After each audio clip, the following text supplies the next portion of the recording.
Hello friends, तो nutrition in animals का lecture number 2 और आज हम पढ़ेंगे डाइजेशन इन ह्यूमंस में एलिमेंट्री कैनाल के डिफरेंट कंपार्टमेंट्स के बारे में डिटेल से। So my name is Shobha and this is your channel OSS academy original. So elementary canal का फर्स्ट कंपार्टमेंट है माउथ एंड बकल कैविटी। यहाँ पर कुछ स्टूडेंट्स माउथ और बकल कैविटी में कंफ्यूज हो जाते हैं। सो माउथ को हम बकल कैविटी भी बोलते हैं। सो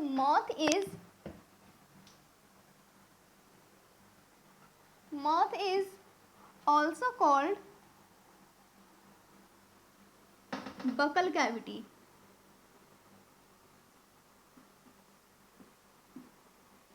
जब भी हम कोई चीज़ को खाते हैं तो सबसे पहले वो हमारे माउथ में जाता है और वो माउथ के थ्रू बॉडी में जाते हैं।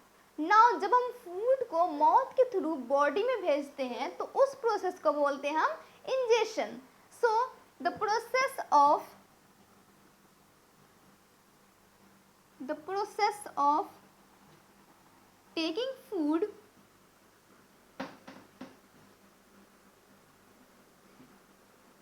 into the body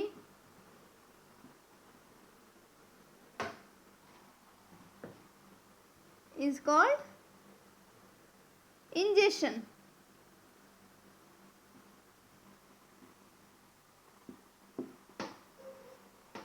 जब हमने फूड इनटेक कर लिया तो उस फूड को टीथ चू करेगा और ब्रेक करके स्मॉल पीसेस में कन्वर्ट कर देगा। और माउथ में बेसिकली टीथ, सलाइवरी ग्लैंड्स और टंग होते हैं। सो mouth includes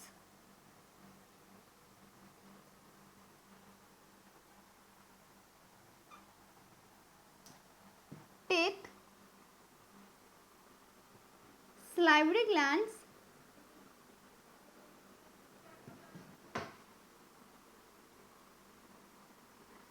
and tongue. Mouth में टीथ, सलाइवरी ग्लैंड्स और टंग होते हैं। अब हम देखेंगे टीथ के बारे में। तो किड के पास मैक्सिमम 20 टीथ हो सकता है और वो टीथ बाद में फॉलोअप हो जाता है at the age between 6 to 8 years और उन टीथ को बोलते हैं हम मिल्क टीथ। जब मिल्क टीथ फॉलोअप हो जाता है तब आता है परमानेंट टीथ और परमानेंट टीथ मैक्सिमम 32 हो सकते हैं। आइए इसके बारे में और अच्छे से समझते हैं। तो जब आप अपने टीथ को मिरर में देखेंगे तब आप ऑब्जर्व करेंगे कि टीथ डिफरेंट टाइप्स के होते हैं और उनका शेप भी डिफरेंट होता है। So we have 4 different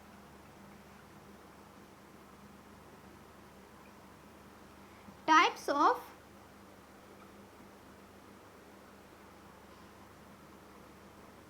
teeth and each type of teeth has different function. आइए अपर और लोअर जॉस के फ्रंट के 4 टीथ को ऑब्जर्व करते हैं। ये सारे सेम शेप के हैं और शार्प एज है। ये सीजर्स की तरह काम करती है टू बाइट और cut the food into small pieces, इसलिए इसको हम बोलते हैं इंसीजर्स। फॉर एग्जाम्पल जब आप बर्गर खाते हो तब यूज करते हो इंसीजर्स का। So number 1 incisors. और इसका फंक्शन क्या हो गया? इसका फंक्शन हो गया टू बाइट और cut the food into small pieces.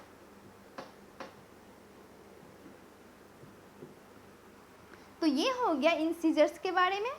यहाँ पर इंसीजर्स के दोनों साइड में शार्प पॉइंटेड टीथ होती है जिसको बोलते हैं हम कैनाइन्स और इसका यूज़ हम करते हैं टू टेयर द फूड।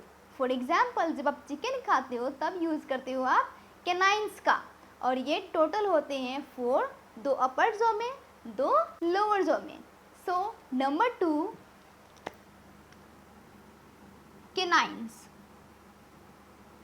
और इसका फंक्शन हो गया to tear the food.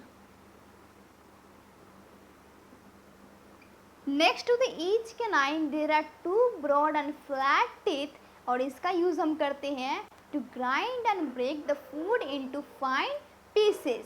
They are called premolars. ये टोटल 8 होते हैं, 4 अपर जॉ में 4 लोअर जॉ में। सो नंबर 3 हो गया प्रीमोलर्स, और इसका फंक्शन हो गया to grind and break the food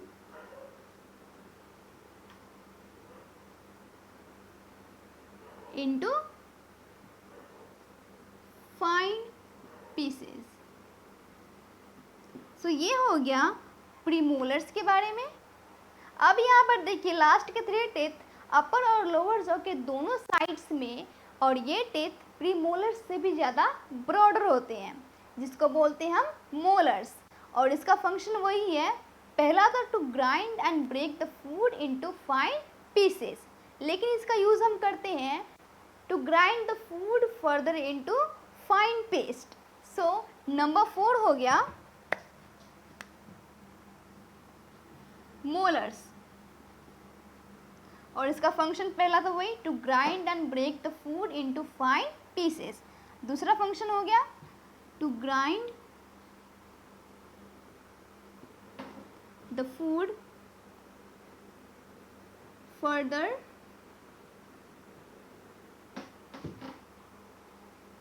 into fine paste।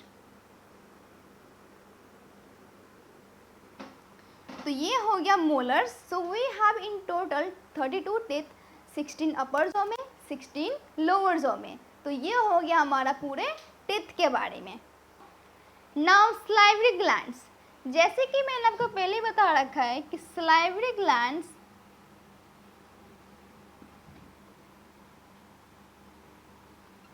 Secrete करता है सलाइवा, और ये सलाइवा चूइंग के समय में फूड के साथ मिक्स हो जाता है। तो अब क्वेश्चन आता है कि इस सलाइवा का फूड पर क्या एक्शन होगा। तो इसके लिए आइए हम एक एक्टिविटी देखते हैं, और इस एक्टिविटी के लिए चाहिए हमें 2 test tube A, test tube B. Test tube A में हम डालेंगे 1 टीस्पून बॉइल्ड राइस, और टेस्ट ट्यूब बी में डालेंगे 1 टीस्पून बॉइल्ड राइस चू करने के बाद, और इसको छोड़ देंगे 2 से 3 मिनट के लिए। अब दोनों टेस्ट ट्यूब्स में 3 to 4 ml वाटर ऐड करेंगे। अब वाटर ऐड करने के बाद 2 से 3 ड्रॉप्स आयोडीन सॉल्यूशन ऐड करेंगे। आयोडीन सॉल्यूशन डालने के बाद आप ऑब्जर्व करेंगे कि टेस्ट ट्यूब ए में ब्लू ब्लैक कलर में चेंज हो जाता है, और यहीं पर टेस्ट ट्यूब बी में कोई कलर चेंज नहीं होता है। तो इससे पता चलता है कि जो फूड में जो स्टार्च प्रेजेंट थी, सलाइवा ने उसको ब्रेक डाउन करके शुगर्स में कन्वर्ट कर दिया। सो सलाइवा का फंक्शन हो गया, सलाइवा का फंक्शन हो गया to break down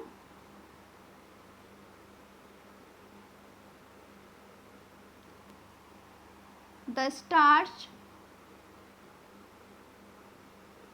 into sugars. तो ये हो गया सलाइवरी ग्लैंड्स के बारे में। अब हम देखेंगे टंग के बारे में। तो टंग का काम क्या है, जब भी हम खाना खाते हैं तो टंग हेल्प करती है चूइंग के समय फूड को मिक्स करने में, और जब हमें फूड को स्वॉलो करना होता है तब भी टंग हेल्प करती है फूड को स्वॉलो करने में। सो टंग का फंक्शन नंबर 1 हो गया, it helps in mixing food during chewing। अब फंक्शन नंबर 2 हो गया, it helps in swallowing food।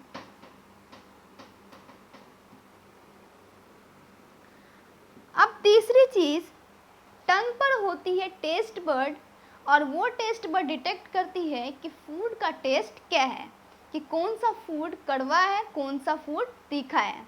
So it has taste birds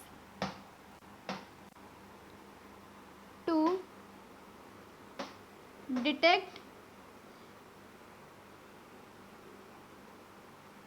different tastes of food. तो ये हो गया टंग के बारे में। अब हम देखेंगे एलिमेंट्री कैनाल का सेकेंड कंपार्टमेंट ईसोफेगस के बारे में। तो ईसोफेगस को हम फूड पाइप भी बोलते हैं। ईसोफेगस होती है long narrow tube like structure जो बकल कैविटी को स्टमक से कनेक्ट करती है। जब माउथ में फूड टंग के हेल्प से सलाइवा के साथ मिक्स होती है और सोलो हो जाती है और वो फूड डाउनवर्ड पुश हो जाएगी ईसोफेगस में। ईसोफेगस के वॉल में मसल्स होती है और वो मसल्स कॉन्ट्रैक्ट और रिलैक्स होती है, जैसे कि आप देख सकते हैं। मसल्स के कॉन्ट्रैक्ट और रिलैक्स होने से फूड डाउनवर्ड पुश हो जाएगा और स्टमक में चला जाता है। तो ये हो गया ईसोफेगस के बारे में। नाउ स्टमक, तो स्टमक होती है bag like structure flat J shape में। So it is bag like structure in flat J shape। और ये एलिमेंट्री कैनाल का वाइडेस्ट पार्ट होती है। So it is the widest part of alimentary canal.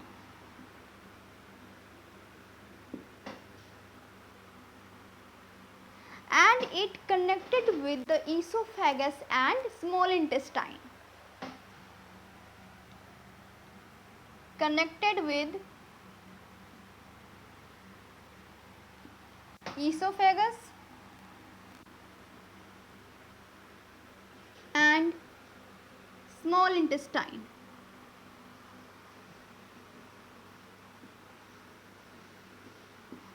मतलब स्टमक का जो ओपनिंग है वो ईसोफेगस से होती है और उसका दूसरा एंड स्मॉल इंटेस्टाइन से स्टार्ट होता है।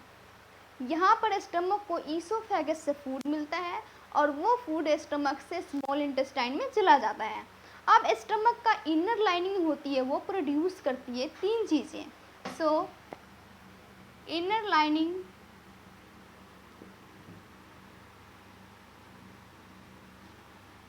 Of stomach produces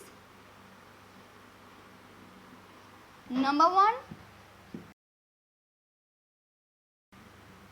mucus, number 2 hydrochloric acid and number 3 digestive juices. अब म्यूकस का काम क्या है? तो म्यूकस प्रोटेक्ट करती है स्टमक की लाइनिंग को। So it protects stomach lining. अब हाइड्रोक्लोरिक एसिड बैक्टीरिया को किल करती है जो फूड के साथ साथ स्टमक में आ जाती है। सो it kills bacteria that enter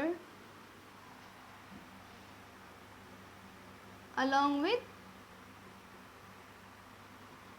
food। दूसरी चीज़, ये हाइड्रोक्लोरिक एसिड स्टमक को एसिडिक करती है और डाइजेस्टिव जूस को एक्टिवेट करती है। सो इसका दूसरा काम हो गया, it makes stomach acidic and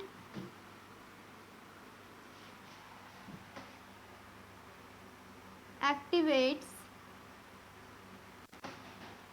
digestive juices। अब डाइजेस्टिव जूसेस का क्या काम है? तो डाइजेस्टिव जूसेस हेल्प करते हैं डाइजेशन में प्रोटीन्स को सिंपलर सब्सटेंसेस में ब्रेक डाउन करके। So digestive juices break down